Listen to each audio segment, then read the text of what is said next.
Women's Aid. What do I think of Women's Aid?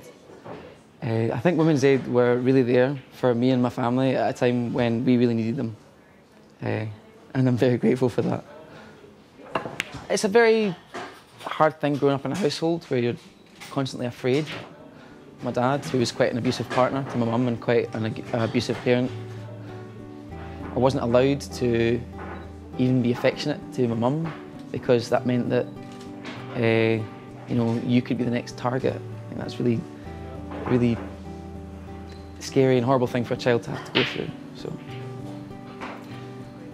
yeah.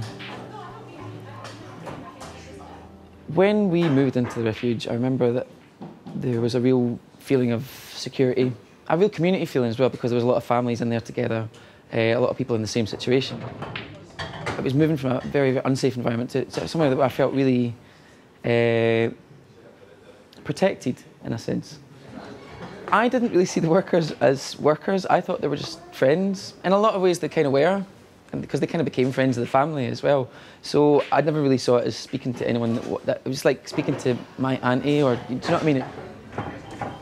After we left living in the refuge, we still had lots of contact with Women's Aid. I remember my older brothers got to go on an adventure holiday, and they got to go like whitewater rafting and stuff, and I was too young to go, and I was so upset that I couldn't go. But then the next year I was old enough to go, and I got taken along, and I was so pleased. Those were things that I wouldn't have been able to experience if it wasn't for Women's Aid. And so they were really, really supportive to our family. You know, I'm really happy with my life. Us as a family, you know, we're a really strong unit now. I'm an actor. At the moment I'm on a TV show in Scotland called River City.